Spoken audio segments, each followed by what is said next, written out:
কজন বন্ধু মিলে বেড়াতে বেরিয়েছিলাম। তখন এই অভিযানের শুরু। একটা নতুন থিম পার্ক খুলেছে সম্প্রতি চাঁদে, সেখানে যাচ্ছি আমরা। হ্যাঁ, চাঁদে দারুণ এক রোলার কোস্টার ছিল ওখানে। ওটা যাত্রীদের ছুড়ে দেয় সৌরজগতের গ্রহগুলোর চারপাশে। আমরা ভ্রমণ করছি নতুন এক ধরনের হাইব্রিড নভোযানে। পানি হোক বা গ্রহের বায়ুমণ্ডল, এমনকি মহাশূন্যের ভ্যাকুয়ামের মধ্য দিয়েও ছুটতে পারে এটি।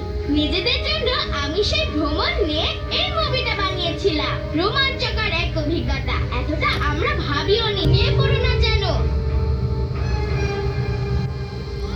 চাঁদের কাছাকাছি পৌঁছেও আমাদের কোনো ধারণাই ছিল না কি বিশাল চমক অপেক্ষা করে আছে আমাদের জন্য। আমরা তখনও মুগ্ধ চোখে উপভোগ করছি চাঁদের বিশাল সব খাদ আর পর্বতমালা।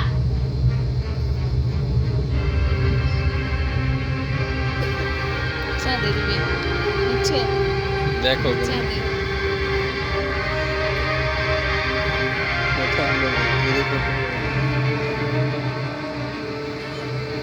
ওদিকে প্রায় 10 মিনিট আগে সূর্যে একটা প্রচন্ড বিস্ফোরণ হয়েছে।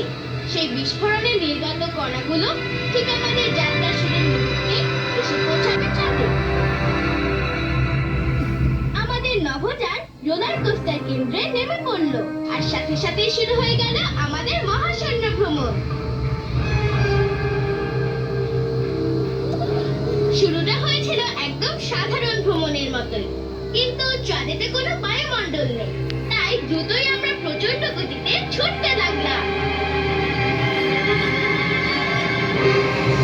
ওয়াও, এই তো সেই আলোকটানি। এটারই তো আমাদের সৌরজগতে ছুড়ে দেওয়ার কথা, কিন্তু টের পেলাম একটু বেশি সময় লাগছে।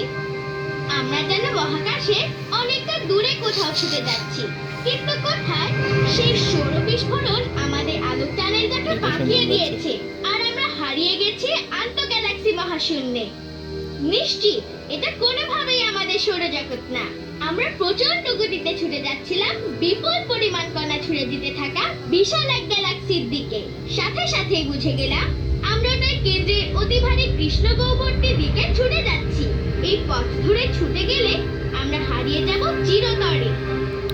আরো কাছে এগিয়ে যেতে যেতে আমি জরুরি প্রতিমহাকাশ পাস চালু করে দিলাম আর সরে গেলাম নতুন এক দিকে।